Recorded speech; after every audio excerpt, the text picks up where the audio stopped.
नमस्कार दर्शक बंधु आज नूतन वीडियो रे आपण मानक स्वागत करुछि। आज हेउची 18 डिसेम्बर 2025। आज राशिफल विषय रे चलंतु जानिबा।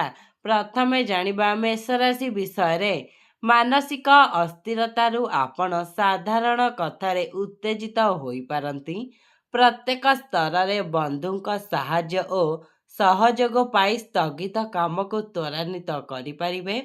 कर्म क्षेत्र रे एकाधिक काम हाथ को नहीं विव्रत हेबे।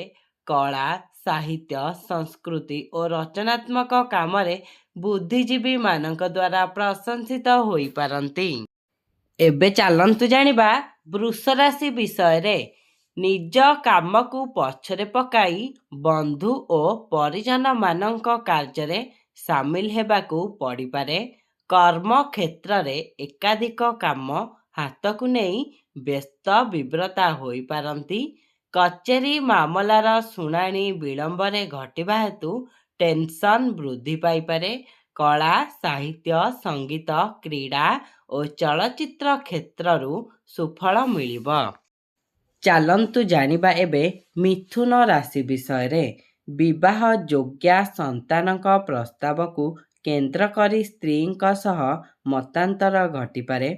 कौनसी घटना को केंद्र करी विवादीय परिस्थितिर सम्मुखीन हेबाकू पड़िपारे। अन्य मानकर कान कुहा कथा शुणी उपर अधिकारी खप्सा होई पारंती। भूल बुझावणारू सहकर्मी प्रत्येक कथा और काम को संदेह दृष्टि रे देखि पारंती। चलंतु जानिबा एबे कर्कट राशि विषय रे।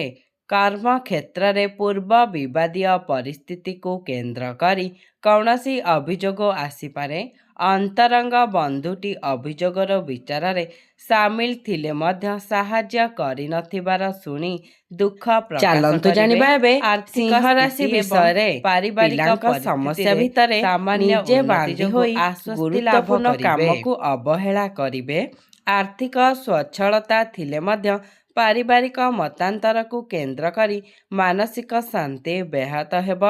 कर्म क्षेत्र रे मित्र बंधु माने आवश्यक सहयोग करी कामटी को बढ़ाई नहीं पारंती। चलंतु जानिबा एबे कन्या राशि विषय रे।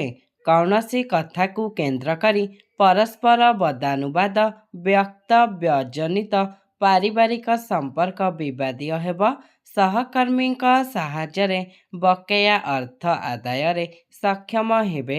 आलोचना परिसर रे साधारण कथा जटिल होई पारे। आजिर दूरयात्रा उच्च शिक्षा बंधु संपर्क और व्यावसायिक स्थिति प्रायतः मंद हेब नाही।